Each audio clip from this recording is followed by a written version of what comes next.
Ora, muito bom dia. Novamente, agradeço a vossa presença.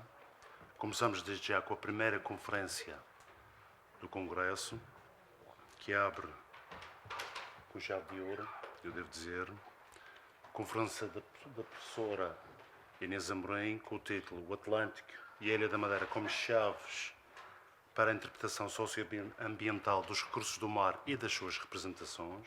A professora Inês Amorim é professora catedrática do Departamento de História e de Estudos Políticos Internacionais da Faculdade de Letras da Universidade do Porto. É diretora do mestrado em História e Património, membro do Conselho Científico do Doutoramento em História e membro da Comissão Científica do mestrado em Ensino da História. É investigadora e coordenadora científica do CITSEM, Centro de Investigação Transdisciplinar, Cultura, Espaço e Memória, e membro do Conselho Científico do Centro de Estudos de História do Atlântico Albertiera. É uma colaboradora da casa, é uma amiga, no verdadeiro sentido da palavra, da instituição. Tem como domínios de especialidade a história moderna e contemporânea, sobretudo no que toca à história e património marítimo, o sal, a pesca e os portos. Também no que diz respeito à história do ambiente, do clima, dos preços, do trabalho, da assistência e do crédito. Esta pessoa é uma honra, um gosto tê-la aqui connosco. Tem a palavra.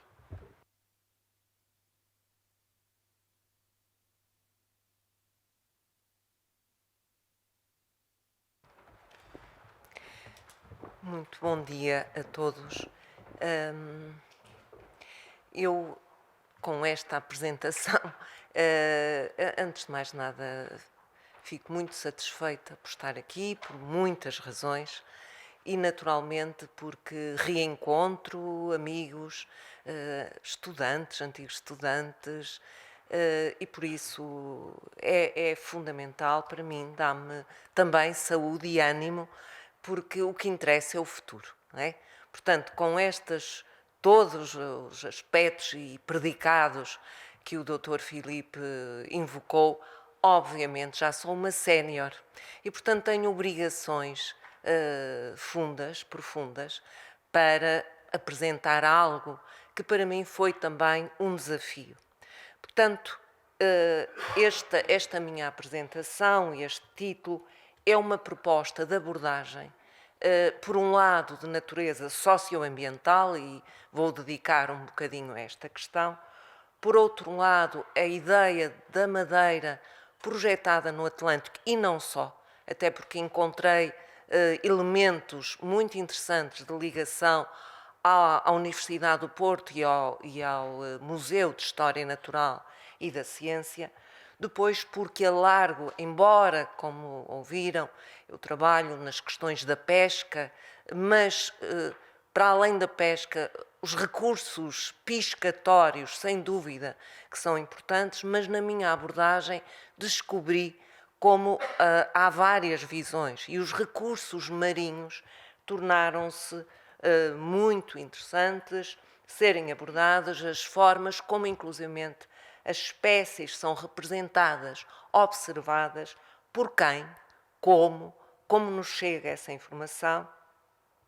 E faltou-me, no título e no resumo, porque certamente já o leram, o tempo. Ou seja, eu costumo recomendar aos meus estudantes que devem colocar o âmbito cronológico e no resumo situo-me no século XIX, avanço para o XX, mas não coloquei no título e, portanto, dou esta informação e, sobretudo, achei que esta abordagem seria um percurso a fazer, eu própria a fazer, porque lanço elementos para o futuro, à luz de uma janela de oportunidade que é o debate acerca de modernidade e globalização no mundo atlântico. Portanto, espero ter esse contributo. Eu dividi esta minha apresentação em 4 partes. Num primeiro, um pouco de conceitos, de teoria, de o que é isso da história ambiental, porque é que ela é uma oportunidade. Em segundo lugar, o mar e os oceanos e como existe um caráter ideológico, só isto dava para falarmos muito. Eu, aliás, só apresento uma imagem, mas depois irão ver, isto teria muito que debater. Depois, para transitar da questão da territorialidade do ponto de vista político, nacional, para a biodiversidade, que alarga o conceito de território. Num terceiro lugar, o enfoque mais na Madeira, naquilo que foi a minha visão, e é inicial, acerca dos recursos pescatórios, mas como esse inquérito de 1890, que é mais ou menos conhecido, várias vezes referenciado, eu também não vou, só vou usar quanto baste, não é? E, finalmente, no rasto da biodiversidade marinha, relativamente à Madeira, e como ela permite estabelecer redes de conhecimento. E esse parece-me ser um aspecto fundamental, porque atrás da biodiversidade vêm os homens, diferentes homens, vêm elementos, vêm imensos aspectos que eu gostava, e nomeadamente a questão de que me comprometo a ver onde é que andam espécies que foram enviadas da Madeira para o Porto e que hoje se encontram à guarda do Museu de História Natural e da Ciência da Universidade do Porto. Portanto, é este o percurso e vamos para este primeiro elemento. Nós sabemos já o que é isto de ambiente como um problema-chave. Em primeiro lugar, durante muito tempo, e nestes encontros eu pertenço à rede europeia, mundial, inclusivamente, se quiserem consultar, a rede portuguesa de história ambiental, a Reporta, tem um site, e juntarem-se a nós, não há cotas, nada disso, é um espaço de conhecimento. Nós tivemos muita preocupação de que a história ambiental fosse uma área disciplinar.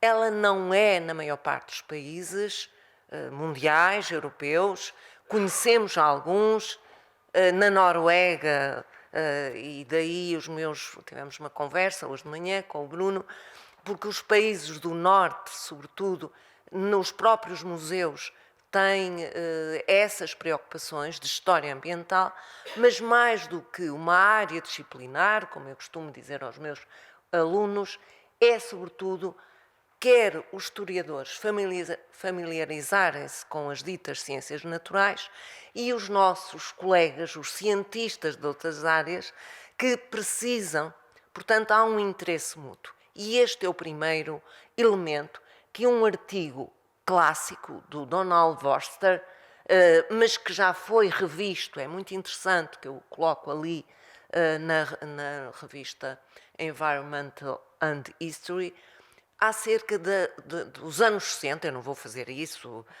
desde quando é que começa este interesse, mas como estes aspectos vão sendo revistos para chamarem a atenção para o interesse mútuo e como isto nos vai obrigar a olhar para a informação de que temos disponibilidade e olhar de uma outra forma.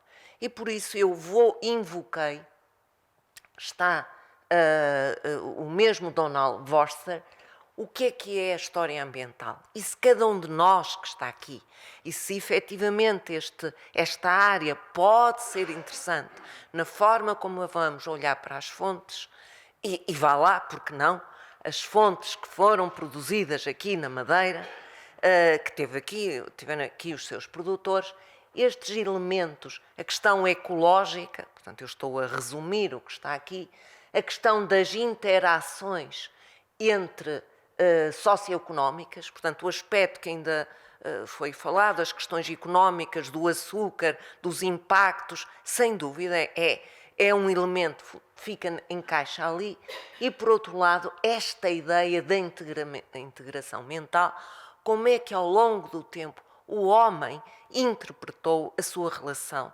com a natureza e com o que está para além disso.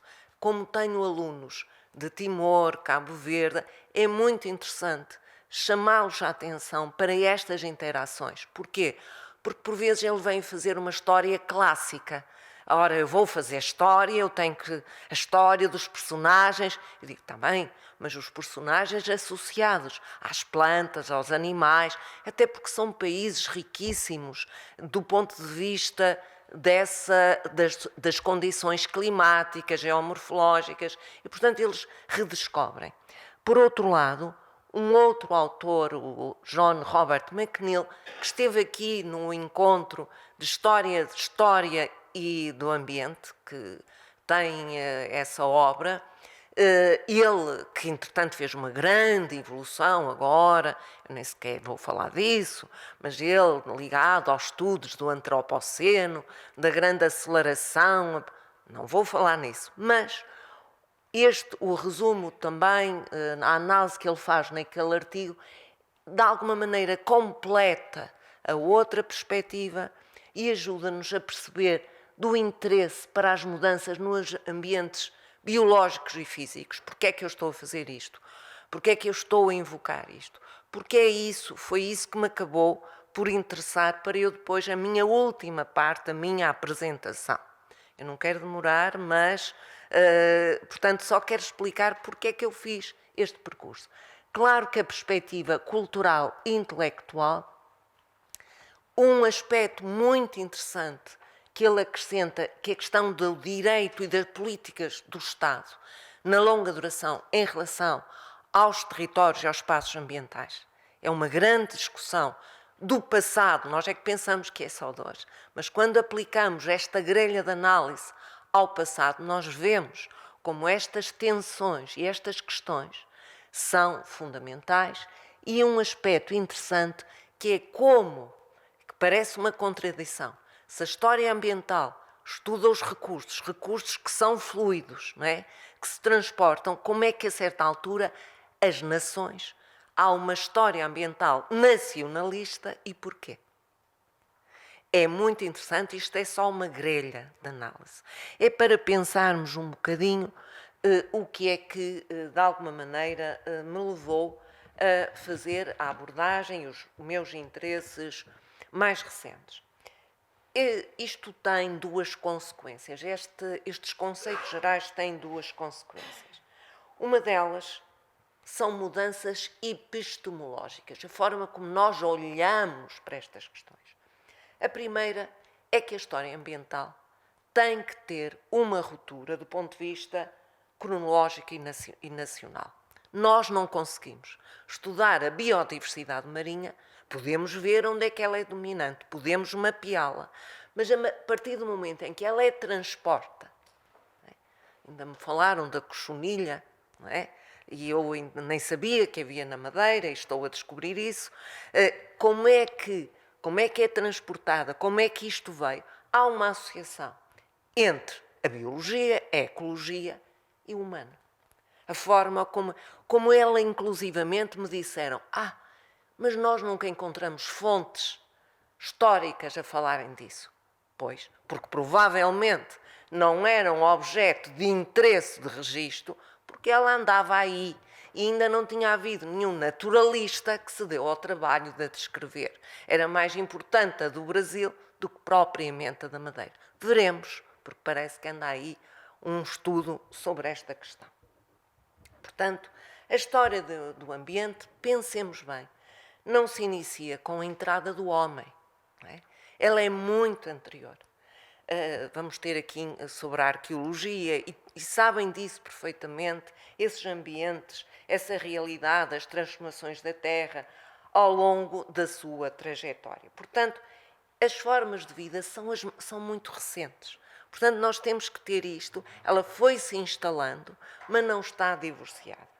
A segunda questão é tal alargamento da relação entre ciências sociais e humanas e as ciências ditas naturais, sendo uma relação obrigatoriamente bionívoca.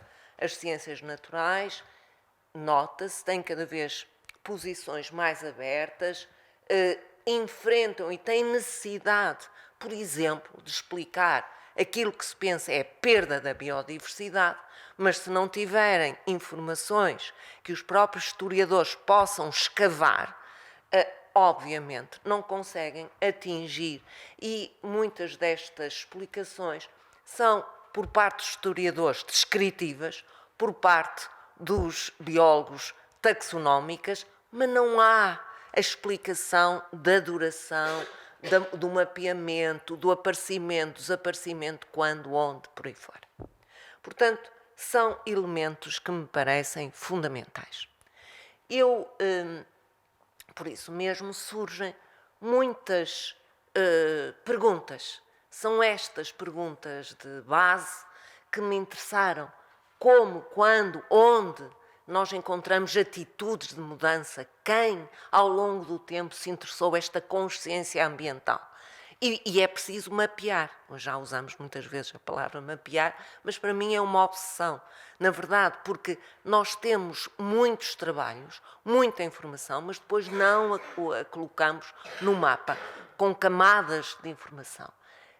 Que sensibilidade aos limites dos recursos, e aqui falo de recursos marinhos não apenas vocacionados para a alimentação, como era a pesca, etc., e a biodiversidade. Quem apresenta essas atitudes, o papel do Estado, e isto é interessante na longa duração, e da sociedade.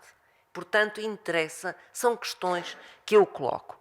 Eu, claro, que estou respaldada em algumas obras, dado que eu não vou apresentar tudo, mas que me parecem que existem algumas obras que eu normalmente, para as quais chamo a atenção, fui buscar e que está disponível, até porque alguns estão a estudar a relação da biodiversidade, da saúde, etc.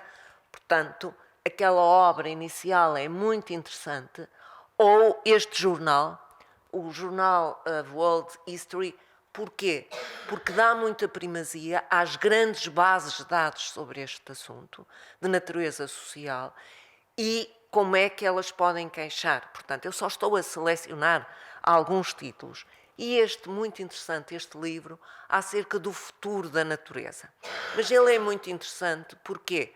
Porque vai buscar textos clássicos do pensamento clássico até ao século XX, sobre vários temas. Um deles é a biodiversidade, não fosse termos ali uma espécimen monumental na capa do livro. Portanto, eu não estou só neste... Há toda uma literatura que me alimenta e que eu só dou aqui alguns aspectos para termos aqui esta parte teórica e que, de alguma maneira, me vai lançar até nos tais concepções dos oceanos, do mar, do território, como é que eles evoluíram ao longo do tempo. Certamente, muitos conhecem estes dois mapas. O do lado direito, Portugal, não é um país pequeno durante o Estado Novo, em que se punha todo o império dentro da Europa. E o objetivo era dizer Portugal, pequenino no continente, era um grande território e estava associado a todos os recursos que existiam em todo este espaço. Curiosamente, conhecem também este Portugal e o mar, em que é que tem a ver com a definição do mar territorial, e cá temos nós, mas aqui os recursos já são outros. São os recursos, sobretudo da biodiversidade e não só os minerais, etc., que vistos de onde? Do lado do mar, que é muito interessante. Eu chamo a isto, dá sempre uma aula muito interessante com os estudantes, para eles perceberem como é que as perspectivas vão evoluindo e como há uma linguagem política que quer ser universal, mas que tem o que é óbvio e o que é natural, no sentido de uma demarcação dos mares. Porque nós estamos a falar realmente de uma área extraordinária que chama a atenção para quê? Não é por acaso que, respaldados num conjunto de estudos de cá está, de recursos marinhos diversificados, apareça esta necessidade de territorialização. E é aqui que eu, propriamente, foi aquilo que de alguma maneira me num primeiro momento, que aliás está no resumo, que é a questão da pesca, que no século XIX, finais do século XVIII, século XIX, início do século XX, há uma grande discussão em Portugal acerca disto. E, portanto, a Madeira não está fora desta grande discussão. E a discussão é acerca, precisamente, da pesca e do esgotamento dos recursos. Portanto, não é uma questão do século XXI, é uma questão que se coloca nos finais do século XVIII, com muita ao longo do século XIX e em determinados contextos. E, portanto, eu, de alguma maneira, aquilo que vou falar está dividido um bocadinho. Num primeiro momento, o direito de pescar, que é um aspecto muito interessante e que é muito discutido. Quem é que pode pescar? E são as questões técnicas, as questões sociais, porque também vai haver um debate acerca de quem é que pode pescar, quem são os pescadores, quem são os proprietários, quais são as áreas. Toda esta discussão é colocada num, digamos, num panorama internacional e que obriga a quê? A contar as estatísticas, a contar quantos peixes, quantos pescadores, quantos proprietários, quantos barcos. É esta a ideia. Afinal, há esgotamento, mas afinal, Portugal, respectivos arquipélagos, como é que vai este assunto? E é neste contexto que eu coloco aqui alguns aspectos. Só isto dava para estarmos aqui a conversar bastante sobre o assunto. Em primeiro lugar, temos o quadro liberal. Com o liberalismo, tudo é livre. Igualdade, fraternidade, liberdade. Porque já é a liberdade e eu não... Liberalismo foi para os mais difíceis. Mas é em nome da liberdade que se acaba com aquilo que era as áreas, o mar, que era concedido pelo rei a quem o rei entendesse. Por princípio, passa a ser livre. Mas neste novo quadro, obviamente, esta liberdade individual é um princípio. Se os pescadores estavam regimentados em corporações, à partida vão deixar de o ser. Elas continuam, isto é uma longa história, são umas pinceladas gerais. Depois, é muito interessante a questão da figura do pescador. O pescador, que é o grande agente, vai ser visto de várias formas. Ou visto como ignorante, o pescador não sabe nada. E quem é que o classifica como tal? Quer as figuras políticas, quer os próprios cientistas, que andam interessados a estudar as espécies, porque é que estão a ser esgotadas, porque é que estão a desaparecer. E depois, a necessidade de matricular quantos são. E a fuga dos pescadores ao fisco. É esta a visão geral que se vai desenvolver no século XIX. O Estado tem um papel preponderante, a ideia de soberania das águas é fundamental. Não é algo que surja no século XIX, mas no século XIX é muito importante. Com o surgimento de comissões de pescarias várias, do lado de Espanha, porque há aqui definições, determinações no território marítimo de áreas de pesca, há uma política expansionista do lado de Espanha e de Marrocos, porque estava sob a administração de Espanha, vários tratados, portanto não são do século XX, muitos tratados, e depois, digamos, uma política para perceber o impacto da tecnologia na perda dos recursos ou no esmagamento digamos, de algumas espécies. E por isso vai-se contabilizar as técnicas. Isto é para perceberem porque é que eu faço a abordagem à frente. Sobretudo, ao mesmo tempo, começa-se a apontar outros caminhos, que é o caminho da aquacultura. E é neste contexto da aquacultura, porque é muito interessante, quando perguntam o inquérito sobre a Madeira, como veremos, disse: há aqui a aquacultura. Andam todos muito preocupados, independentemente se existem condições ou não. É uma preocupação do Estado em saber os recursos piscatórios que estão a esgotar-se e, portanto, é preciso alternativas. Surgem várias sociedades. A Sociedade de Geografia já existia, mas que produzem em períodos críticos, começa a produzir memórias acerca dos serviços das pescas. Depois, também é muito interessante, porque há uma pressão nas costas portuguesas, a falta de sardinha, hoje já sabemos um pouco sobre isso, nas costas da Bretanha, faz com que a sardinha vem para as costas portuguesas e da Galiza, e há uma pressão sobre as costas com a instalação de capitais, etc. E é neste contexto que começa uma grande discussão ambiental. Aliás, cria-se uma Liga Portuguesa Naval que distribui pelas escolas um livrinho que se chama Sede Amigos dos Peixes. Estamos em finais do século XIX, inícios do século XX. E criam-se comissões com este objetivo, nos rios. Portanto, isto é uma questão em que nós vemos da área da política, portanto, os pescadores é um outro mundo, os cientistas vão ser outro. Na política há aqui uma mistura.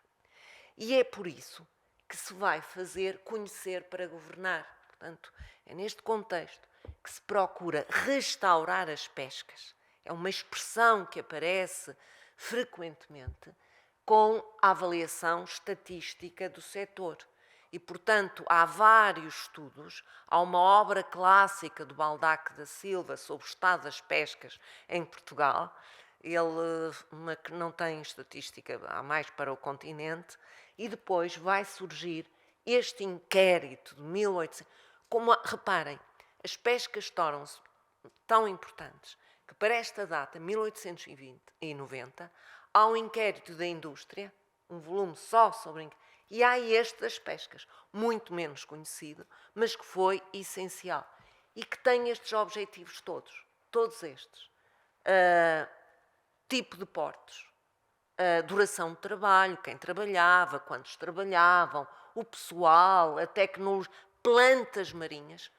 E porquê as plantas marinhas? Não é por razões da biologia, é porque as plantas eram um excelente fertilizante.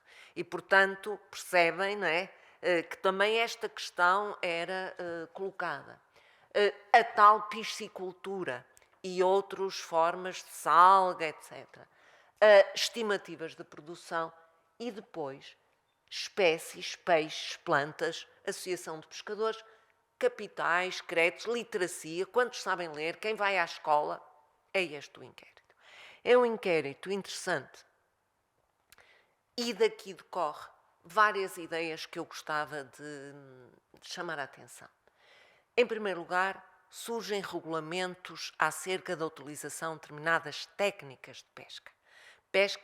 Técnicas que se pensava que eram mais, digamos, incisivas, mais que desgastavam os recursos.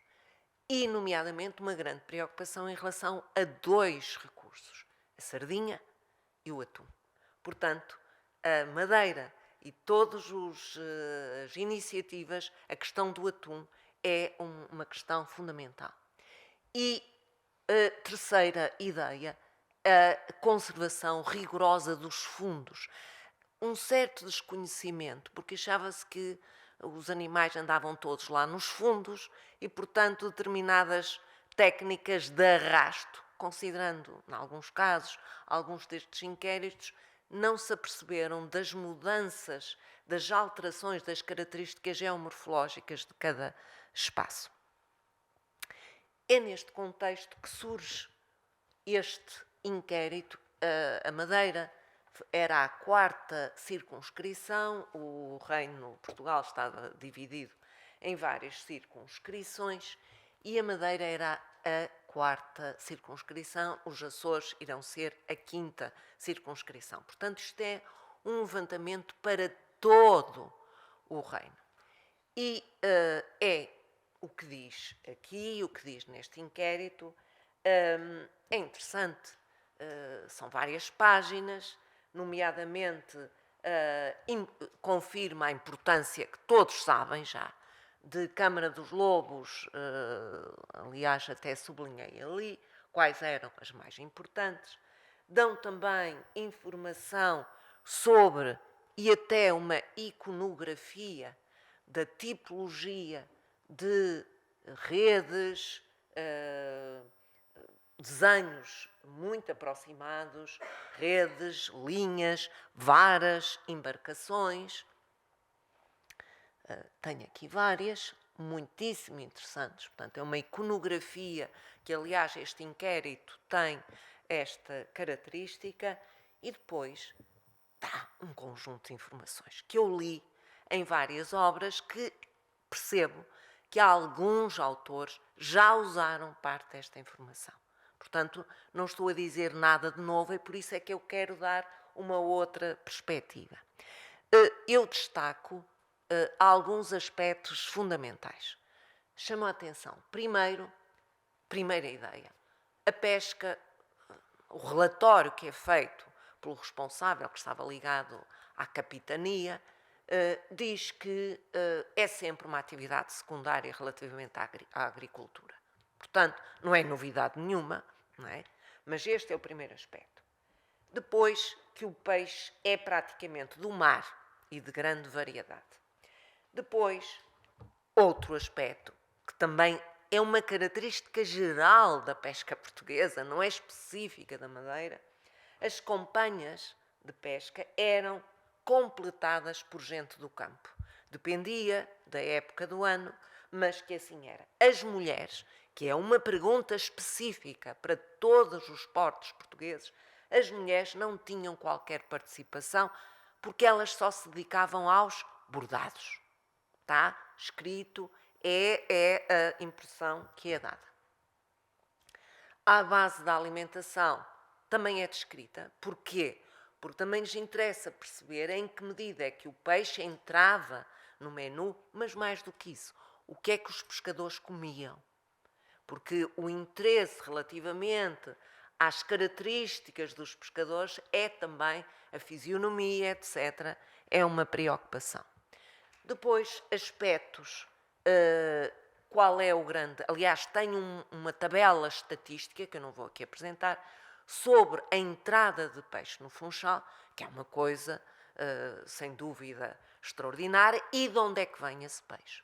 A falta de sal, já há muitos estudos que falam desta questão, e fala da questão dos regulamentos municipais. A falta de regulamentos. Aliás, está transcrita a documentação, as cartas que enviavam, o que havia ou que não havia, a tecnologia, viram aquela imagem, e a organização de trabalho, e é interessante, porque eu acho que aquilo dava um estudo desse ponto de vista, é quem é que reunia os capitais suficientes para poder montar estas campanhas de pesca. Certo, mas eu interessei-me por outra coisa, por um outro aspecto que me parece que é já esta relação, este inquérito tem esta característica. Recursos pescatórios e recursos científicos. Porquê?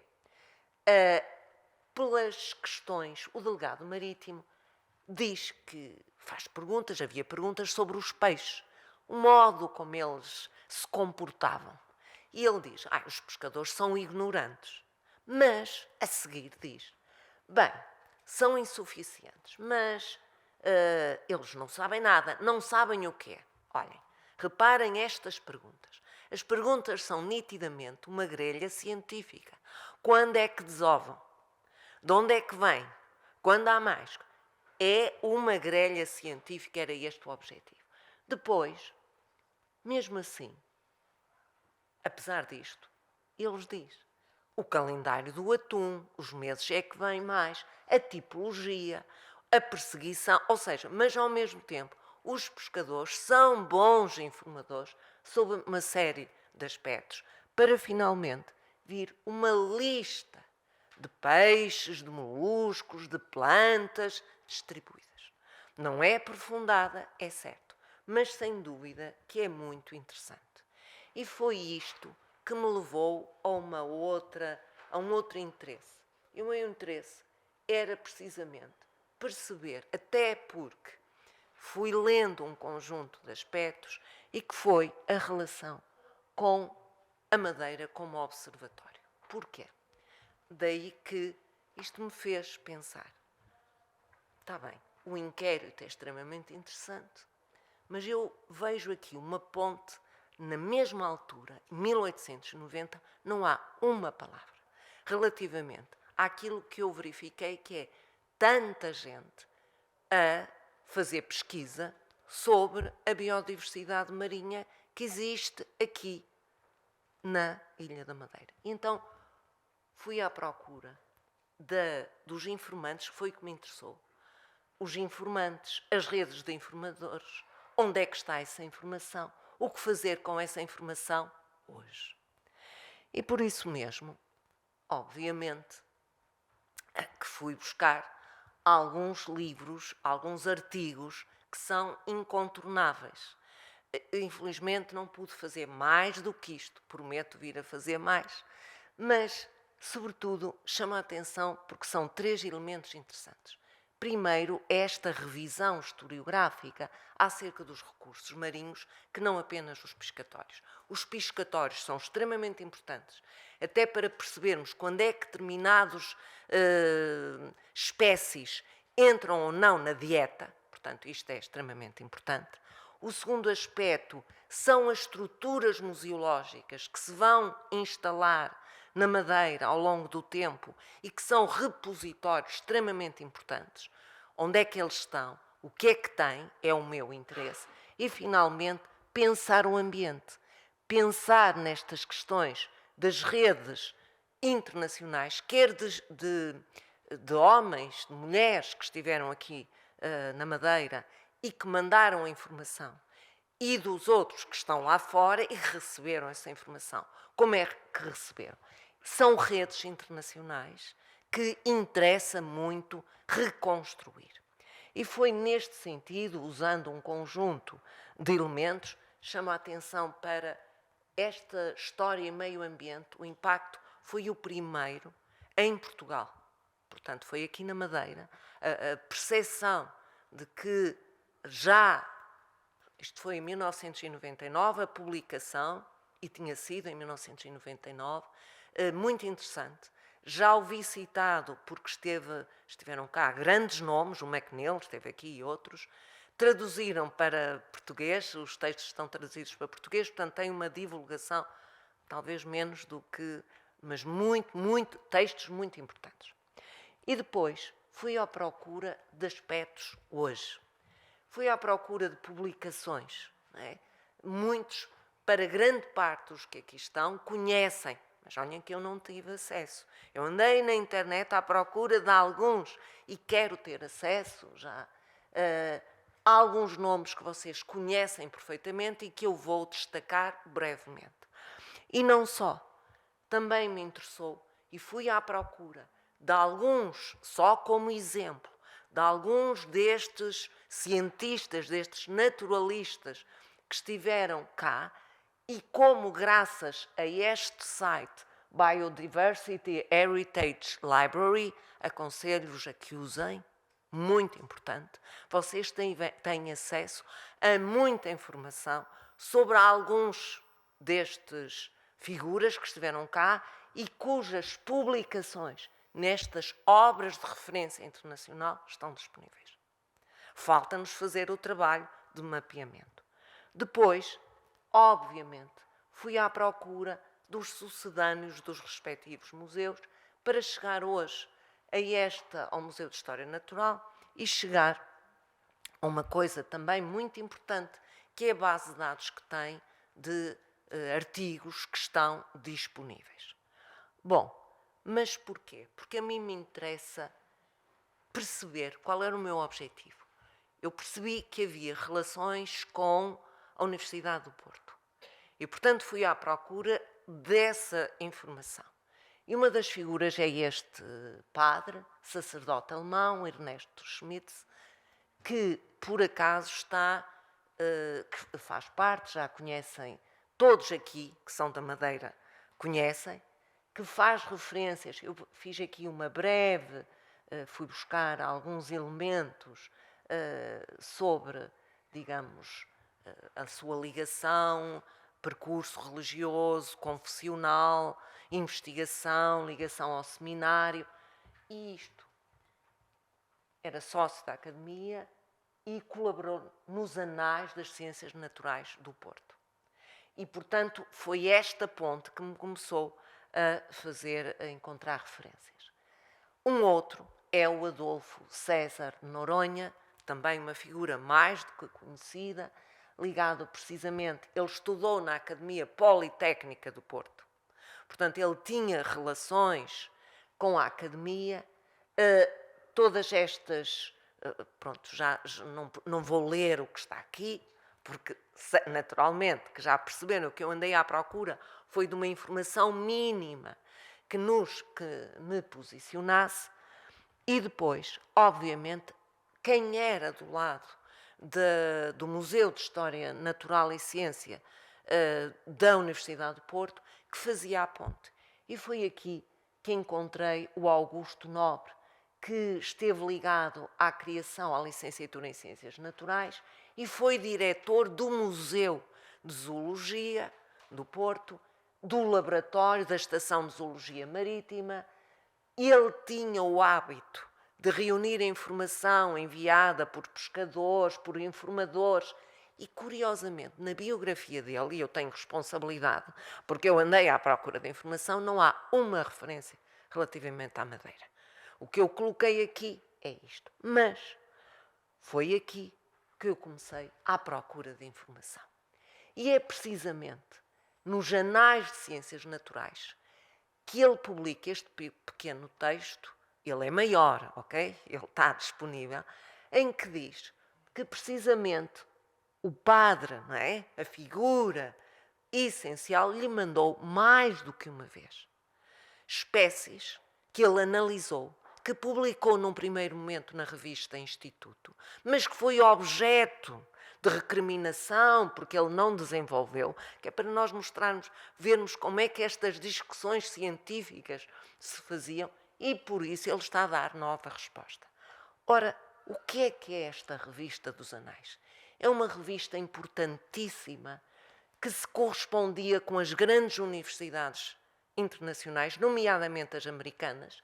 Aliás, isto está digitalizado na tal Biodiversity Library e, neste caso, estão a ver ali a setinha, o Alex Agassiz, que fez várias expedições também, que está ligado às universidades americanas e, portanto, estas redes não são nem apenas nacionais, elas são mais que internacionais.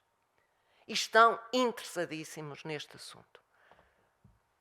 No rastro das coleções, o que é que me parece, eu não sei, vejo. Em primeiro lugar, acho que é preciso fazer projetos piloto, ou seja, temos que começar a definir algumas estratégias no rastro das coleções que estão nos museus, que foram entregues em determinado momento, num determinado contexto. Ora, é preciso reconhecer as quantidades e a natureza dessas coleções. Neste momento, elas estão num processo de revalorização, e eu agora vou ao início. Quando eu falei da relação entre as ciências naturais e as ciências sociais, há este projeto internacional, WORMS, World Register of Marine Species, em que, em colaboração, estão a tentar colocar toda a informação de coleções que estão a nível mundial, em que essas coleções foram feitas em determinado momento, de espécies que hoje desapareceram. E se nós queremos falar de biodiversidade que existe e é que desapareceu, só pegando nestas coleções. E, portanto, em primeiro lugar, falo-vos em grande. Há este grande projeto e podem ir lá pesquisar. Mas nós precisamos, a escalas mais micro, de trabalhar nesta questão. Por isso, eu acho que este pode ser um projeto interessante, uma análise sistémica, porque a questão está para além das perspectivas nacionalistas, atlânticas, muito mais. Mas é muito importante que nós estudemos os repositórios destes cientistas. Desculpem, mas nós não podemos continuar a ir buscar uma coisinha aqui e outra lá. Estes homens produziram imensa correspondência. Nós já fizemos lá algumas experiências com alguns em que se fez o inventário só da correspondência. São homens que escrevem cartas a uma velocidade estonteante, que mandam amostras, que descrevem como é que foi o transporte, em condições, quem é que lhes deu as espécies. Descrevem que determinadas espécies estavam dentro de outras quando fizeram análises. Portanto, se queremos falar, temos aqui, mas temos que ir para recolher esta informação. Arquivos pessoais, conceito, conexões internacionais, museus naturais e comunidades locais. Hoje falamos da diversidade. Os informantes, os locais, eu vi algumas fotografias locais em que aparecem os pescadores com os peixes, eles são fotografados por alguma razão, porque aquelas espécies eram fora de vulgar. Depois, este aspecto que eu já falei, rotas de espécies, formas de transporte, acondicionamento. Eu li alguns casos em que diz, e é o Augusto Nobre, diz que vai num frasco ou vai numa caixa, como é que embalaram, foi colhido a que horas, vai dentro. Portanto, há uma descrição de laboratórios ambulantes que nós precisamos de saber. Breves notas. Bom, em primeiro lugar, acho que a grande perspectiva nós temos que ver isto de uma forma holística, não é? E que a história ambiental é uma boa ferramenta. Depois, como nós avançamos dos recursos pescatórios para uma análise mais alargada, os recursos biológicos marinhos. Depois, a questão da pesca dos pescadores e das preocupações de equilíbrio, que não vem do século XVIII, vem de trás, mas digamos há ali um enfoque maior. E depois a questão da contaminação da ciência às decisões de caráter político. É uma questão a verificar. Eu, no caso Augusto Nobre, eu vi que sim, ele foi político, foi reitor, fez trabalhos de diferente natureza e parece-me que é algo a explorar. Finalmente, acho que no rastro da biodiversidade marinha, a Madeira é um epicentro. Está para além do seu espaço. Precisamos de mapear este espaço. Bom, deixo já alguma bibliografia daquela que citei entre parênteses e que nos dá este rastro internacional. Espero não ter sido maçadora e digamos, prometer vir a fazer mais quando regressar e andar lá, porque nós assinamos um protocolo, o CITSEM, que coordeno com o Museu de História Natural e Ciência, para estudarmos na década dos oceanos, que nós estamos, irmos a estudar espécies marinhas. E, sinceramente, vou ver a correspondência do Augusto Nobre, que ainda não está organizada. Estão a perceber porque é que nós temos que começar por ver isto de forma sistemática, senão temos só apontamentos dispersos. Obrigada por me ouvir.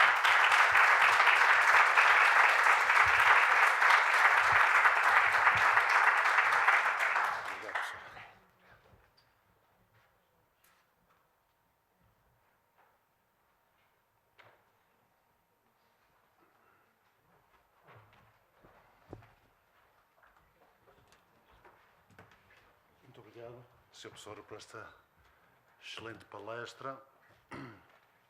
Estamos a cumprir muito bem o tempo, eu agradeço por isso. Abrimos aqui agora um espaço, caros amigos, para debate, para perguntas. Peço, se achares por bem, as vossas intervenções. Comentários, obviamente, se forem feitos, peço a vossa concisão e perguntas concretas.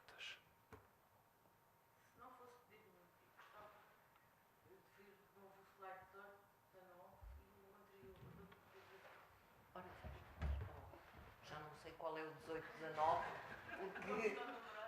porque, pois,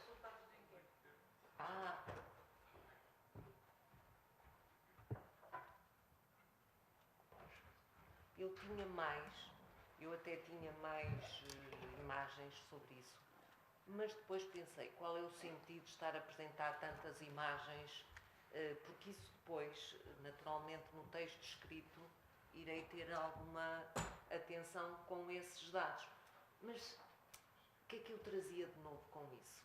Que é sempre o nosso desafio. O que é que se traz de novo, não é?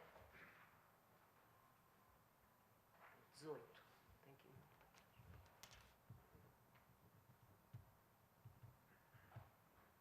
Não consegue ir para trás? Não está a ver. É no processo. Eu quero o número 18 mesmo. Pois. Era este? Isto é um resumo.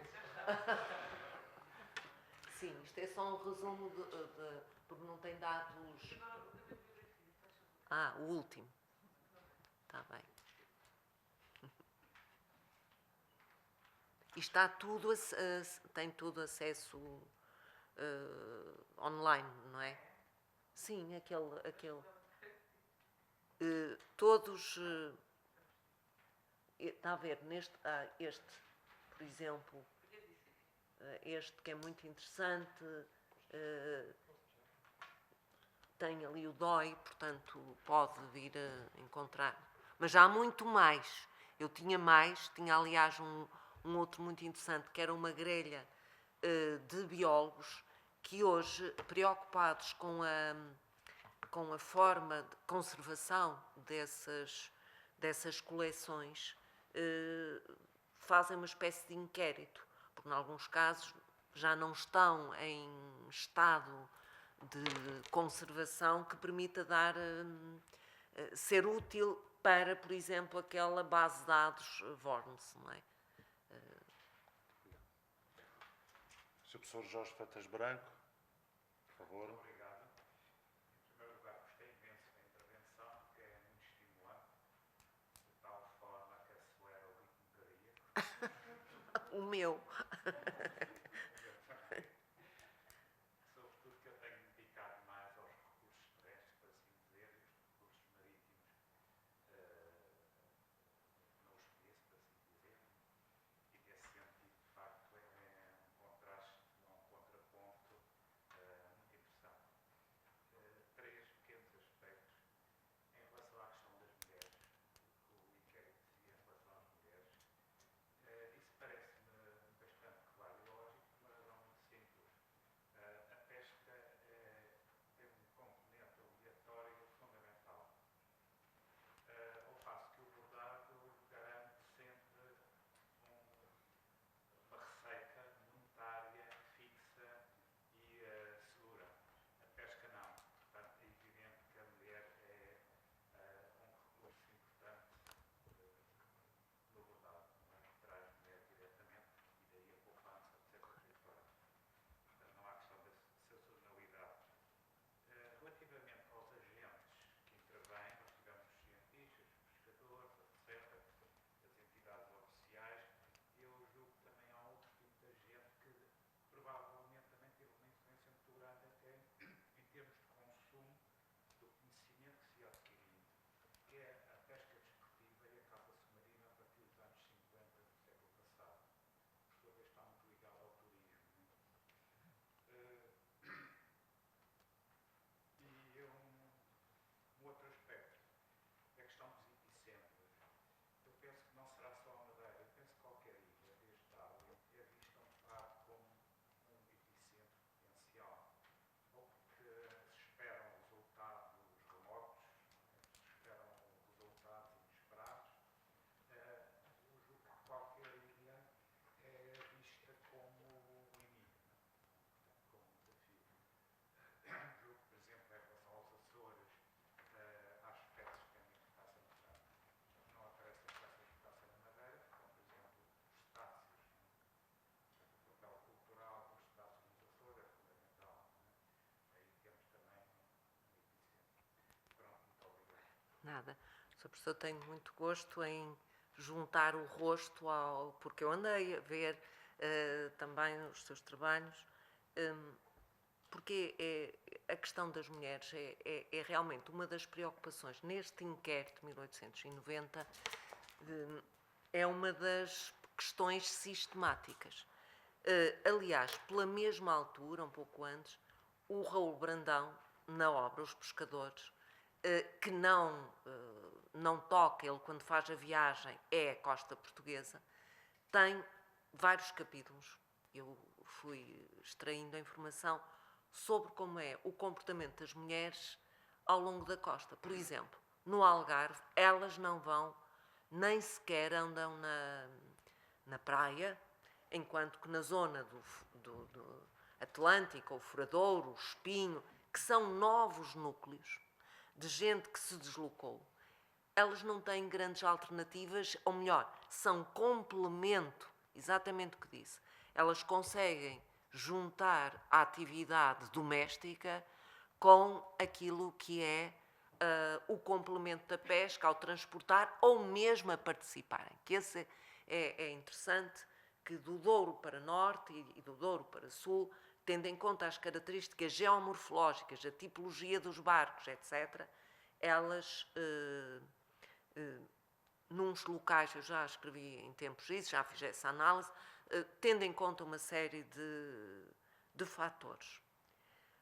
Mas é interessante, uma das coisas que eu vi neste inquérito, e que já vi noutros locais, é que há muitas mulheres que têm capitais investidos na pesca, que é outra dimensão. Eu não sei quem elas são. Quer dizer, eu não sei, tinha de andar à procura, de certeza que já alguém estudou, porque em todos os locais, se na Póvoa de Varzim era muito habitual as mulheres de pequenas posses, viúvas, alugavam redes, elas alugavam as redes, porque depois obtinham, elas não iam à pesca, mas traziam o provento. Outra coisa são armações de pesca cujo volume é muito maior.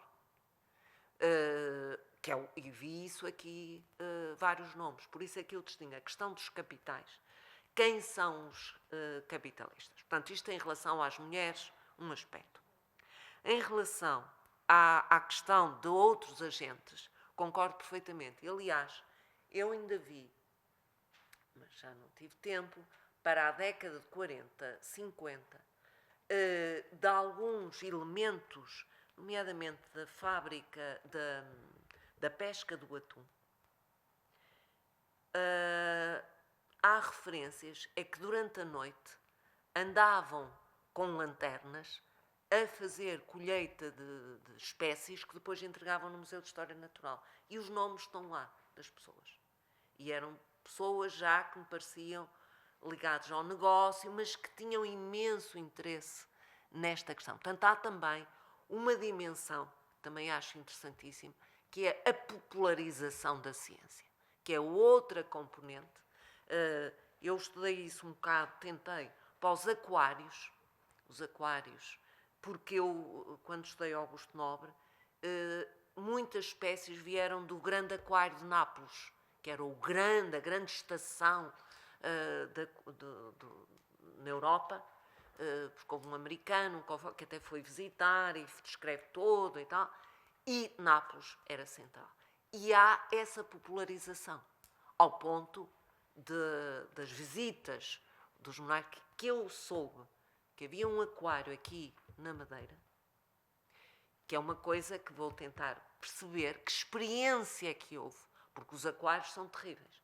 Os aquários é manter um aquário nas condições de bem-estar para os animais, que aliás ninguém quer estudar isso, porque é muito difícil.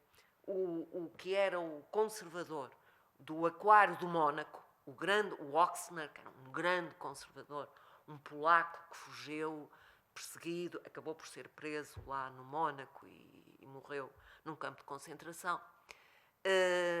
Ele fez uma visita ao grande aquário de Londres e faz uma descrição terrífica da mortalidade, punham carnívoros e, portanto, eles comiam-se uns aos outros, porque ele dizia, os aquários são locais de conhecimento biológico e de transmissão de conhecimento científico à comunidade em geral. Portanto, esta questão, que também eu notei, vi aqui ou acolá, que havia esse interesse generalizado.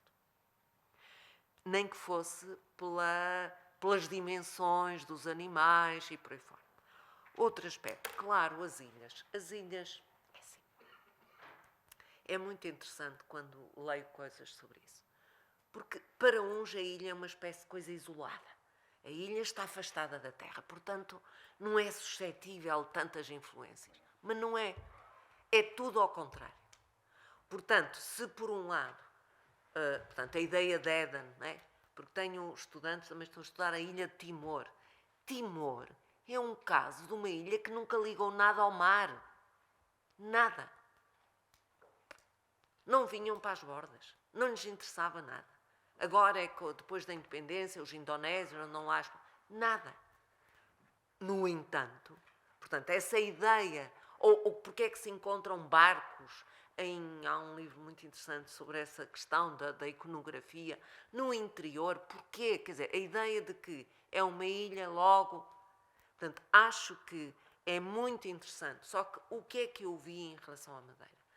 É tanta gente que passa por aqui, sobretudo teve um grande relevo relativamente a estrangeiros, não é? Que depois vêm, escrevem, fotografam, depende da época. E é uma produção incrível.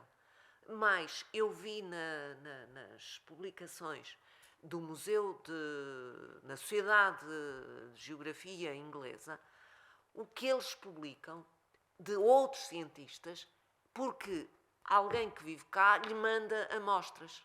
Então são eles que vão escrever sobre o assunto.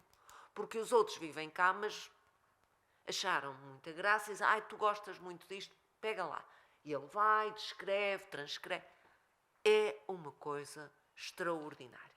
Portanto, é epicentro, ponto de chegada. Os termos às vezes têm razão, podemos depois discuti-los, mas eu acho que é uma rede. Está numa rede muito, muito forte.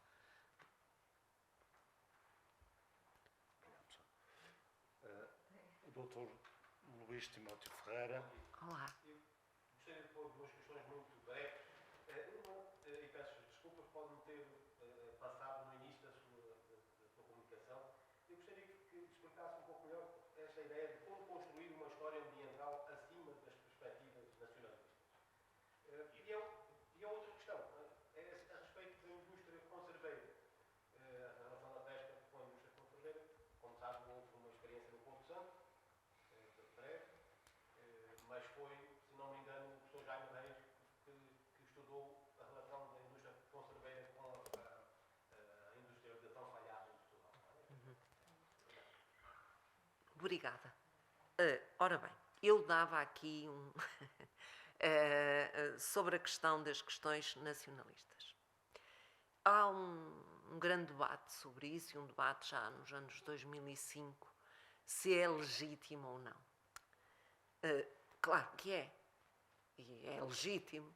O que nós não podemos é, ao fazer a história ambiental, por exemplo, de Portugal, esquecer que ela não se faz nas fronteiras. Portanto, temos que alargar os horizontes. Os temas são tão diversificados. Aliás, a história ambiental da Itália, por exemplo, foi uma tentativa, pegou na questão dos rios, portanto, deu enfoque a alguns aspectos. A questão é esta. Quando os temos, por exemplo, um tema que pode ser o do atum, quer dizer, basta ter em consideração que o atum se movimenta, para nós não podemos dizer o atum aqui na Madeira, ou o atum ali, não é? Portanto, tem a ver, e no caso da pesca, os recursos são móveis na maior parte dos casos. Não é?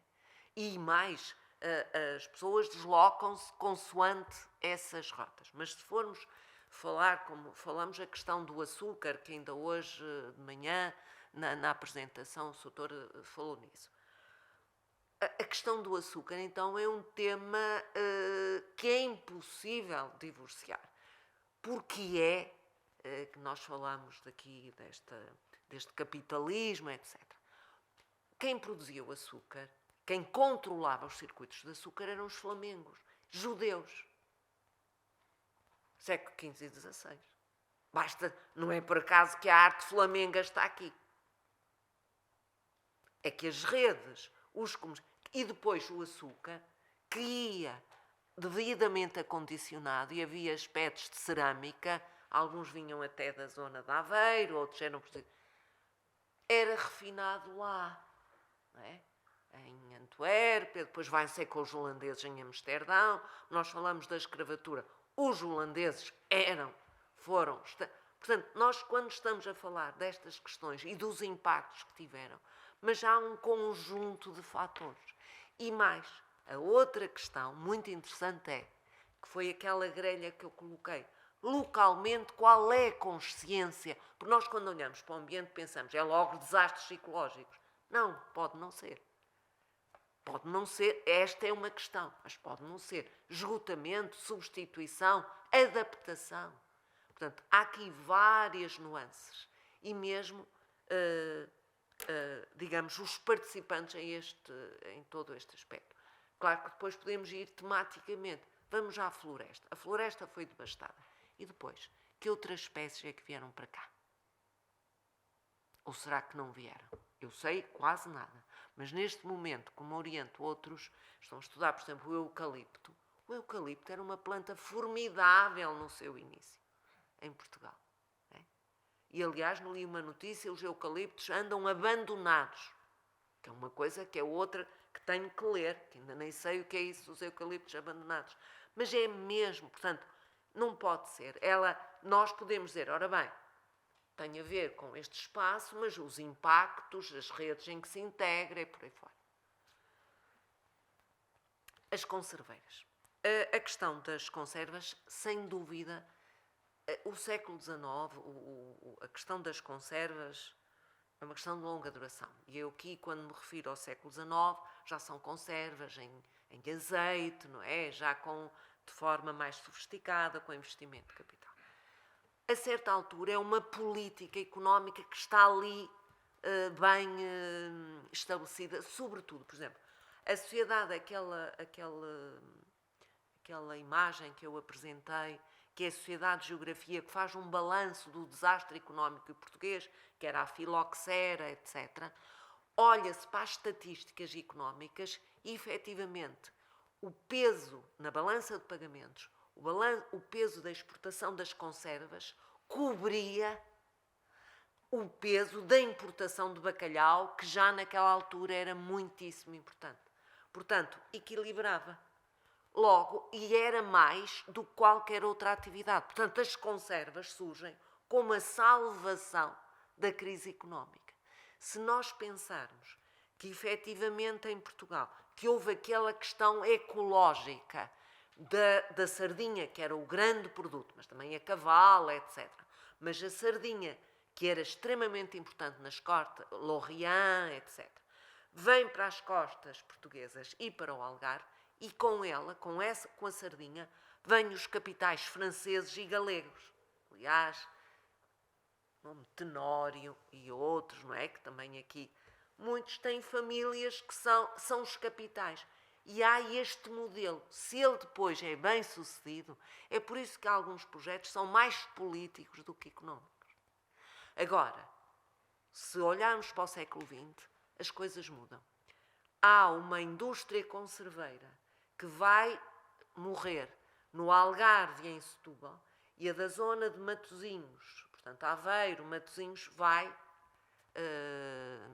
desenvolver-se na concorrência internacional, porque nós temos que pensar que o negócio das conservas é um negócio internacional, porque a sardinha francesa volta. Atenção, a sardinha que não era francesa, que estava nas costas, vai voltar e a concorrência virá. A Segunda Guerra Mundial é muito boa para Portugal, porque Portugal é o grande exportador de conservas, obviamente, sabem disso, certamente, E, efetivamente, neste contexto, o núcleo de Matosinhos foi extremamente importante. E foi porquê? Porque adotou maquinaria, substituiu mão de obra, e ao pôr maquinaria, substituiu mão de obra que era mais técnica por mulheres. Mais de 50% eram mulheres, salários mais baixos, os custos finais eram mais baixos. E Matosinhos, que era uma terrinha ali, aliás, se forem agora a Matosinhos, obviamente, destruíram a maior parte das estruturas arquitetónicas que eram incríveis, mas Matosinhos foi graças à população que vai de Aveiro, da Póvoa de Varzim, que vai lá localizar-se. Portanto, a história das indústrias das conservas é, de alguma maneira, fruto de uma concorrência internacional, mas que Portugal, em alguns nichos, tem oportunidade. Agora, a articulação com mercados tem que existir. Portanto, é uma história também muito interessante e até um aluno fez um trabalho sobre os rostos da indústria conserveira. Porquê? Porque, atenção, está ligado ao Estado Novo, à criação dos consórcios de pesca, de exportação de conservas, e os operários passam a ter bilhetes, os livretes, e esses livretes são fontes muito interessantes porque têm as fotografias e nós vemos lá as mulheres, que normalmente não eram faladas, mas com o trabalho que ele fez, mostrou que elas eram elas. Não é por acaso que se criaram nas fábricas áreas para as crianças, os bebés, porque apitava a sirene, a sereia, como eles diziam, e as mulheres corriam para as fábricas, porque tinham que ir escamar, cortar o peixe, que era a função delas. Ora, e as crianças? Então começaram a criar creches. Portanto, há uma história social, ecológica. Há sardinha, vai para a fábrica. Não há. Portanto, esta história ecológica, ecossocial, é intrínseca. Espero ter respondido. Mas sei pouco sobre as conservas na Madeira. Sei muito pouco. Vamos aqui ao Dr. Fernando Pimenta, depois ali aquela senhora, depois ao professor. Dr. Fernando, por favor. Gostei imenso da sua conferência. Eu talvez aqui vá perguntar algo, talvez um pouco lateral, mas de alguma forma também ligado um pouco aos meus interesses. E tem mais a ver com questões de índole mais económico e também social. No fundo, tentar perceber o peso concreto das pescas na economia da Madeira no final do século XIX ou nas primeiras décadas do século XX. Pensei, aliás, tendo em conta o inquérito de 1890, não sei se há alguma informação a esse nível. Por exemplo, o número de pescadores, quantos eram? Não é? Qual era o seu peso, a sua percentagem ao nível da população ativa no arquipélago? E outra questão, para ser muito rápido, a questão da acumulação de riqueza ligada às pescas. Quer dizer, esse capitalismo ligado às pescas, que peso é que teria na Madeira? Uma das coisas que me leva a pensar nisto é o facto de, por exemplo, no sul de Angola, de Benguela a Porto Alexandre, não é? Há um capitalismo ligado às pescas, muito importante, e que é promovido por pescadores ou agentes ligados à pesca, provenientes da Madeira e do Algarve, sobretudo. Mas será que já havia aqui uma retaguarda na Madeira? Pronto, não sei. Não sei se me pode ajudar. Posso. Vou devolver nas questões. Porquê? Porque, olha, esses dados sobre o peso das pescas é simples. Quer dizer, aliás, eu invoco, pus ali uma imagem de alguns estudos que já tentaram fazer esse balanço. Eu já vi que, em alguns casos, alguns já recolheram, por exemplo, vi que também que é possível fazer esse tipo de análise um bocadinho no século XIX, por causa de um texto que é um relatório dos governadores civis que estudou, e eu andei lá a ver, mas pensei, não é isto que eu vou fazer na minha apresentação. Ou melhor, isso está latente, é possível fazer se nós formos buscar elementos e, portanto, até fazermos esta evolução, embora o próprio inquérito, que é uma característica geral para todos os portos, eles dizem, os pescadores ora fazem isso, ora fazem aquilo, portanto, ele depois dá estimativas, são X, mas lembro perfeitamente de um dos capitães, que acho que era da Póvoa, de Varzim, em que ele dizia, olha, é difícil dizer quantos são, porque, olha, hoje há pesca na pescada, eles pescavam muito por anzol, são 1000, mas amanhã, para pescarem, já são 1500. E então, quando são números redondos, aí é que eu desconfio logo. São mais estimativas globais. Agora, eu posso lhe dar esses dados, porque eles estão, e esse exercício falo-ei, sendo que eu decidi a certa altura que não ia explorar o inquérito, porque queria ir mais além relativamente a esta questão. Quanto à acumulação da riqueza, pois, eu também fiquei tentada quando eu vi, não é? Porque essa é uma questão, não é só, é da Madeira, é da Póvoa. No século XIX, há uma pressão tão grande de saída de pescadores. É para o Brasil. Os da Póvoa vão para o Brasil. É. Depois, a questão de Angola. Aliás, o caso da Póvoa de Varzim é interessante por causa depois do retorno e das associações que eles criam, porque eles dizem que são os verdadeiros pescadores. Há aqui uma questão que eu não aflorei, vejam lá que é as designações que muitas vezes estes homens, estas descrições dão. O verdadeiro, que é curiosíssimo, o verdadeiro pescador é dos centros industriais. O depredador é o que pesca. Uma coisa aqui, outra coisa acolá. Esta discussão é tida nos finais do século XIX. Por exemplo, em relação à costa de Aveiro, que eu estudei melhor. O que para mim foi estranhíssimo. Porquê? Porque depende de quem está a produzir o discurso. Se quem está a produzir é a economia, é o Estado que quer ter receitas, obviamente que ele diz o verdadeiro pescador é o que pesca nas campanhas e só pesca. O mau pescador é aquele que pesca uma coisa ali, outra acolá, anda a arrancar umas algas, anda a esgravatar. Esse é o mau pescador porque é o depredador. Pensei, que raio de conceitos. Mas são os conceitos que dependem, por isso é o que eu costumo dizer aos meus estudantes, é quem é que produziu aquele discurso, em que condições é que produziu, com que objetivos. Portanto, o que é que eu acho? Eu acho que os dados que são dados por este inquérito dizem-nos, portanto, quem são os capitalistas, quem são as... Por isso é que eu digo que tem mulheres, que eu não conheço. Provavelmente são viúvas e, portanto, ficaram com o negócio. Mas é preciso desbravar isso tudo. É preciso cruzar com outra informação. Eu isso não vou fazer. Eu só vou dizer que alguém tem que fazer. Eu não lhe disse devolver-lhe o problema. Está certo? Obrigada. Bem, a minha questão já foi um pouco levantada lá atrás, era sobre a indústria conserveira.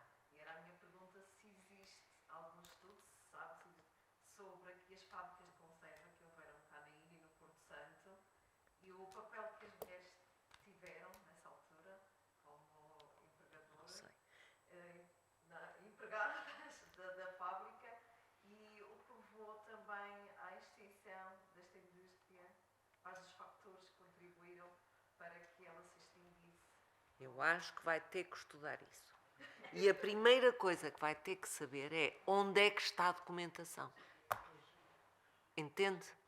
Porque a mim impressiona-me, porque assim, eu dou-lhe algumas informações, uma coisinha lá, mas um dos textos que eu indiquei ali, que é acerca da historiografia sobre as pescas, que o Dr. Filipe até estudou, mas já há um conjunto de obras gerais que lhe dão alguns apontamentos.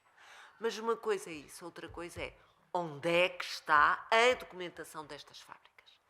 Os relatórios dão alguma informação, os sucessivos relatórios, mas precisam de compilar toda essa informação, porque eu não estudei isso. Eu estudei mais, mas pouquíssimo. O que eu estudei foi o porquê de haver este boom em algumas circunstâncias e estudei um bocadinho, cá está, a biodiversidade, o que se vai discutir em Portugal acerca da sardinha que vem das costas de Lorient, as discussões, isso eu até publiquei um texto e até adorei escrever aquilo, porque tive que ver o que acontecia lá, porque é que voltaram, pronto. Mas especificamente, o que eu acho é que há dois aspectos fundamentais. Esta ideia de que é a solução, que vai alimentar muita gente, que há ali uma oportunidade, etc. Agora quem é que fez isso? Onde é que está a documentação? Se as mulheres, efetivamente, não faço ideia. Agora, acho Porto Santo, pensando no Porto Santo, na logística de transporte, o que é que Porto Santo? Pergunto sempre aos alunos, olha, por que será que alguém resolveu instalar uma coisa aí? Que condições é que estavam reunidas? Ou foi só um princípio ideológico, uma ideia, uma utopia, um desejo, a cópia de um modelo? Porque tudo isso pode acontecer. Portanto, devolvo-lhe, vai formar já aqui uma equipa de investigadores. Já está aqui um tema interessantíssimo. Sr. Professor, por favor. Hoje, Bueno, quiero empezar felicitándola por su brillante conferencia, pero sobre todo por esas respuestas, las que teatralizadas las respuestas, nos está dando una nueva conferencia. Ai, desculpa. Bueno, yo he escuchado decir que hay que hacer una ruptura con los marcos cronológicos. Le he escuchado decir que hay que incrementar la relación entre las ciencias y la historia. En Canarias, no sé si ese es el buen camino, pero por lo menos puede serlo, se lo pregunto, hay dos centros universitarios, uno se llama Ciencias del Mar y otro se llama Veterinaria. Ambos están centrados precisamente en esta cuestión que usted está planteando del equilibrio entre la ciencia y la economía aplicada. No la teoría, sino la economía aplicada. Yo creo que habría que dar un paso más en toda la globalización, y se lo pregunto, y es que habría que cambiar los planes de enseñanza del bachillerato y de la enseñanza primaria, no me acuerdo ahora cómo se llaman en Portugal, y romper esas barreras que siempre ha habido entre humanidades y ciencias. Eso ayudaría mucho a que ese diálogo que usted ha planteado como muy importante lo tuviéramos presente. Pero luego, en esa ruptura de los marcos cronológicos que usted establecía, a mí me parece que habría que haber alargado la mirada, con una mirada de más larga duración. Usted lo ha aludido en algunas de las respuestas, a lo que ocurre tras la Segunda Guerra Mundial. Yo creo que el cambio que se produce en el mundo, caminando hacia la segunda globalización, si aceptamos como segunda globalización la que empieza en los años 70 del siglo XX, pues nos conduce a ver otros factores, quizá mucho más importantes en la destrucción del ecosistema marino. Yo entiendo que el incremento de la demografía es absolutamente básico para entender la sostenibilidad, que es un concepto que lo tenemos siempre en la boca.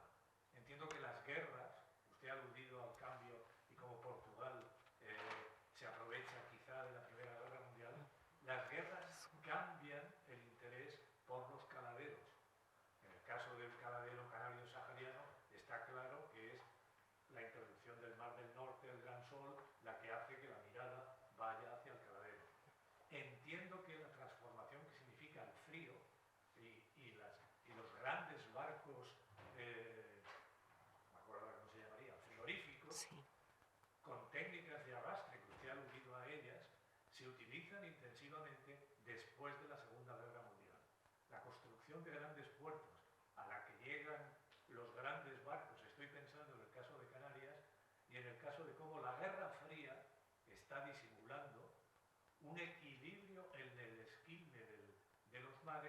tanto por parte de las potencias occidentales como por la Unión Soviética. La Unión Soviética tiene un Ministerio de Industria de la Pesca que, por ejemplo, tiene una sede en Canarias y una red de puertos por toda África y están explotando masivamente el caladero hasta que lo agotan. Y por lo tanto creo que eso hubiera sido un factor, bueno, o yo se lo sugiero, un factor fundamental. Esto de las universidades de veterinaria y ciencias del mar nos ha llevado a conocer mucho mejor la tecnología de lo que ahora llamamos granjas marinas.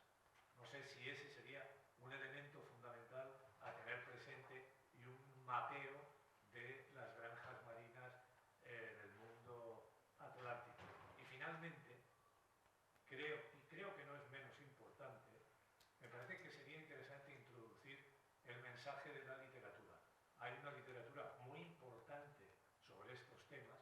A mí se me ocurre, bote pronto, un novelista español que se llamó Ignacio Aldecoa, que publicó una novela. Él se embarca en una de las flotas que va al Gran Sol y publica una novela que se llama El Gran Sol. Es un documento fundamental para conocer la vida de los pescadores, cómo pescan, etcétera, etcétera. Bueno, perdón por la extensión de la pregunta. Muchas gracias. Muito obrigada. Primeiro aspecto, a interdisciplinaridade ou a transdisciplinaridade é uma discussão interessante e começar nas crianças.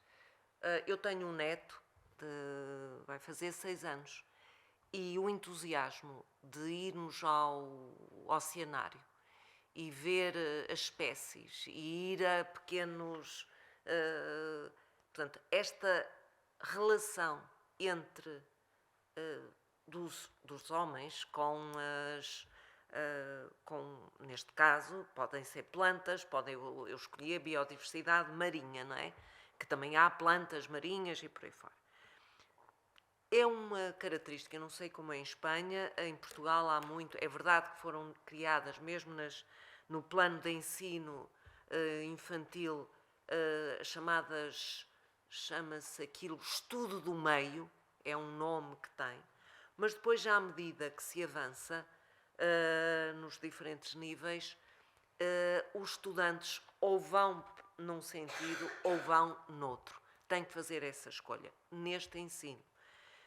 No ensino português. Eu conheço uma outra realidade na Alemanha em que obrigatoriamente tem que ter história nos currículos de ciências naturais, portanto, não é a mesma coisa. Tem que, aliás, porque sai com 2 licenciaturas. Portanto, é um outro universo. Mais problemático é convencermos os nossos colegas que temos que trabalhar em conjunto, porque a linguagem da história ambiental e da transdisciplinaridade obriga a um esforço de comunicação. O que é que querem de nós e o que é que nós queremos dos outros. E, portanto, quando vamos aos colegas que trabalham, eu vejo o caso do Porto, nós temos lá um grande centro, o CIEMAR, que considera que faz história marinha e eu, quando vou ver os trabalhos, eu digo, não, vocês não fazem história marinha. Vocês descrevem os animais que viveram não sei onde, mas onde é que estão as fontes de informação. Portanto, nós temos que dar passos, não de acusação, mas de colaboração. E pegar os tais, como eu digo, pequenos projetos piloto, que nos ajudem a pensar como trabalhar em conjunto, nomeadamente no mapeamento de espécies que hoje fazem parte de coleções e que nós, por vezes, não sabemos de onde é que vieram, nem em condições foram colhidas. Há toda uma história da biodiversidade que está por trás. E só podemos falar de desaparecimento a partir do momento em que nós nos apercebemos que realmente já existiu, tinha estas características, evoluiu, etc. Sem que haja uma temporalidade que seja linear. Normalmente nós estamos muito habituados a que a história é o princípio, começou neste ponto e é tudo igual em todos os sítios ao mesmo tempo. Uma das coisas que nós temos que perceber é que, efetivamente, a globalização tenta unir alguns pontos temporais. Os meus alunos que vêm de Timor usam o telemóvel, mas a luz elétrica ainda não chegou às aldeias do interior. Que globalização! Em contrapartida, comem galinhas que vão do Brasil, congeladas. Porque têm galinhas, mas as galinhas são só para produzir ovos. A questão da temporalidade temos que pôr com muita atenção. Um dos aspectos que discuto com os alunos do doutoramento em História, porque mesmo no doutoramento vêm com umas ideias de continuidades, quando não é verdade. Nós, quando nos aproximamos do passado, nós vemos algumas partes. E às vezes até parece que são repetições. Nunca são repetições. Por isso é que eu dei o exemplo da territorialização. O que é territorialização no Estado Novo?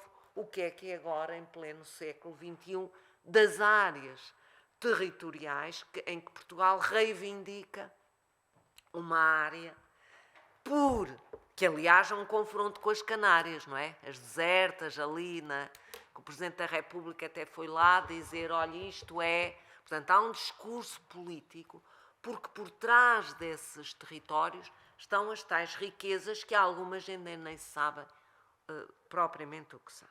Portanto, sobre isso eu acho que temos que nos esforçar neste trabalho de transdisciplinaridade.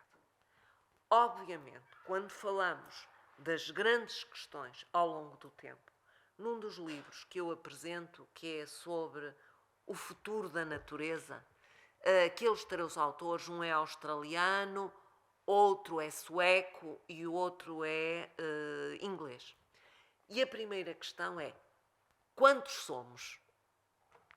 Somos muitos? São as grandes discussões, e foi buscar textos, desde o Malthus, não é? E daquilo que são os primeiros, até tratados mais recentes. Por outro lado, temos uma grande questão, que é a distribuição da população, o desequilíbrio. Portugal, neste momento, Portugal continental, em regressão, se não tivesse 1 milhão de imigrantes, que são esses que estão a permitir outro aspecto, que é a sustentabilidade demográfica do trabalho, que é outro aspecto. Claro que aqui falamos na sustentabilidade dos recursos, mas muito provavelmente essa área que temos que ter um trabalho de análise tecnológico também é essencial. Agora, chamou a atenção para um aspecto fundamental, que é o avanço, como aconteceu em períodos século XVI, à procura da prata, à procura do ouro e por aí fora, que é à procura destes recursos alimentares, como é o peixe, nas águas não é por acaso, e é a Rússia, mas podia ser a China. Porque a China em África, quer dizer, quando constrói em Cabo Verde uma universidade de raiz, o que é que quer como contraponto? Não é? Portanto, nós estamos aqui a tocar em aspectos políticos extremamente interessantes, de diagnóstico, de mapeamento, que nós temos, que sem dúvida, eu não usei aqui, a globalização é tão discutida que eu às vezes também podia falar no antropoceno, que é outra coisa, começa-me a aborrecer um bocado, porque nós temos que ver estas questões como formas de questionarmos, mas depois termos a noção que se o mundo virtual, esta tal digitalização, que já o Castells, o sociólogo, a ciência, a era da informação, tocou nesta aproximação temporal, mas não, a verdade é que os tempos são diferentes consoante os espaços em que nos encontramos.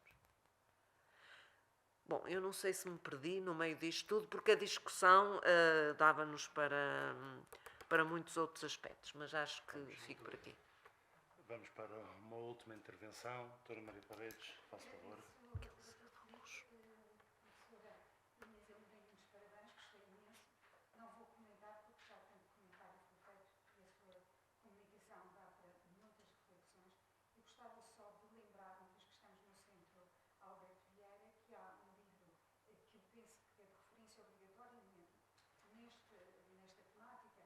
que é um livro chamado, se não me engano, do Era na Arca de Noé, uma imensa quadra natural.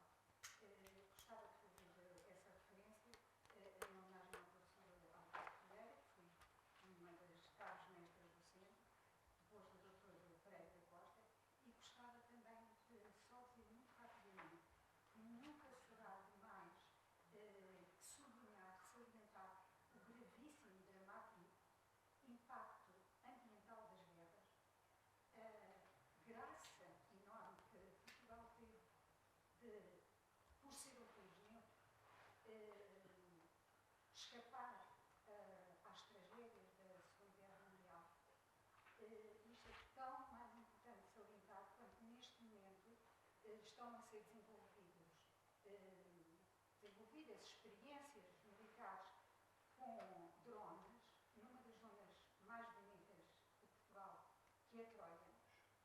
E só Deus sabe qual será o futuro de Portugal, enfim, desejo, espero que seja bom, como todos nós, evidentemente, mas lembrar que a nossa soberania neste momento não é nacional, talvez para mal dos nossos pecados, é uma soberania pelo menos europeia, talvez mais para além disso, e portanto não é demais salientar a importância de vermos genuinamente uma preocupação genuinamente nacional de assegurar que o povo historicamente povoou, explorou, trabalhou, desenvolveu uma determinada área do mundo, e, portanto, deu com isso um contributo para a história do desenvolvimento global, que esse povo seja naturalmente, no mínimo, tenha primeiro direito a usufruir dos proventos dessa área, sendo que a fruição não é necessariamente apenas lazer, a fruição também passa pelo trabalho. O pescador usufrui, parece-me, é o primeiro a usufruir das belezas do mar. Basta até pensarmos num escritor estrangeiro, que é o Herman Melville, que descreve uma vida de facto duríssima, mas é uma vida onde a beleza, a fruição da beleza, está porventura mais presente do que noutro tipo de fruição da beleza que nós conhecemos. Obrigada. Muito obrigado. Não. A referência é esta pessoa. Eu sei, eu conheço. É assim, eu não tinha esse livro. Hoje já estive a ver ali nas prateleiras. E, porque eu sabia, não é? Mas já meti uma cunha porque não tinha esse livro. Mas já há outros muito interessantes e há uma bibliografia. Portanto, sobre isto não tenho dúvida nenhuma, e evoquei aquela de História do Ambiente, que ainda é anterior, interessante. E outras sobre a história da ciência, etc. Mas sobre a segunda questão, é assim. Quando da Segunda Guerra Mundial, Portugal escapou à guerra, a troco de uma série de coisas, que, nomeadamente, houve uma grande pressão para, por exemplo, a pesca do bacalhau. Houve uma pressão enorme, porque é um período, a chamada campanha do bacalhau, em que, efetivamente, se por um lado se foi porque era o sentido do alimento, o alimento interno, não é? Que Portugal nunca, isto é um mito, Portugal nunca foi autossuficiente no consumo do peixe. Ponto final.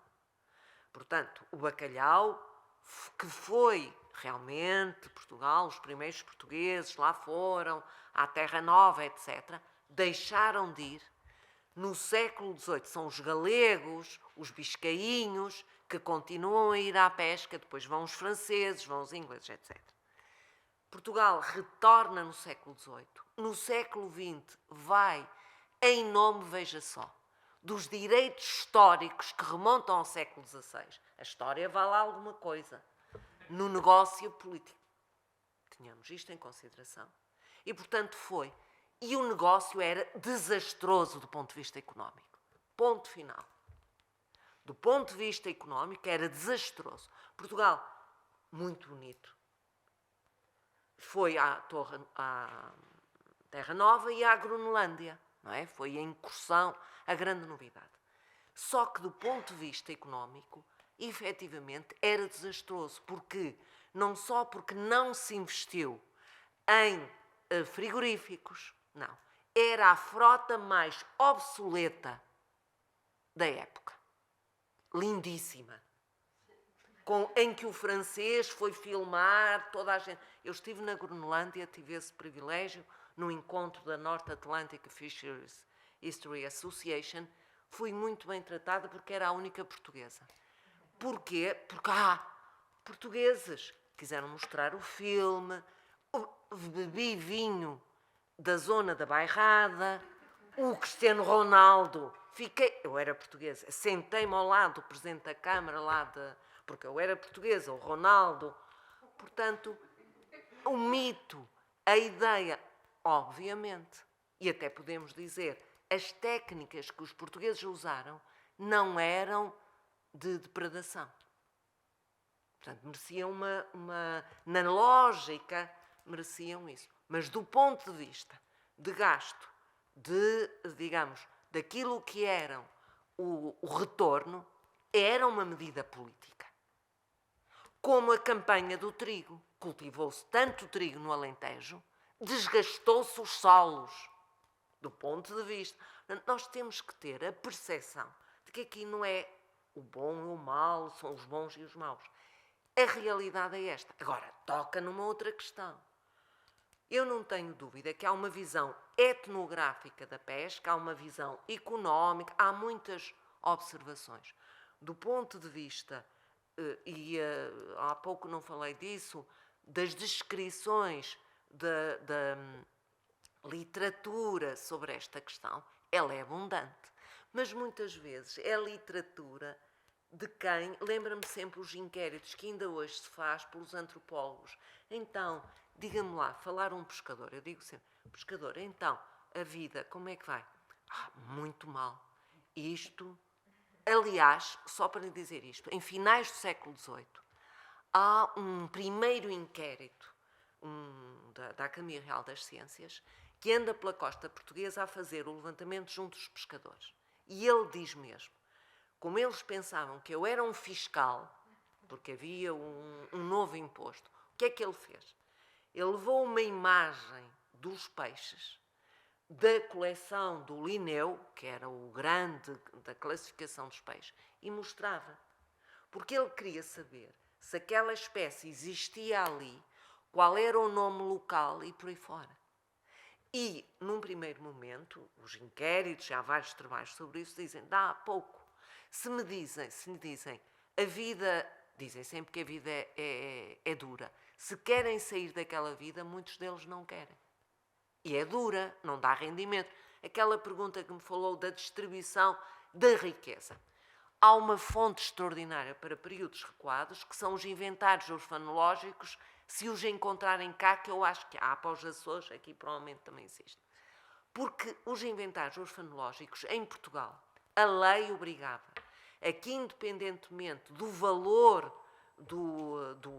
dos bens, tinham que ser registados.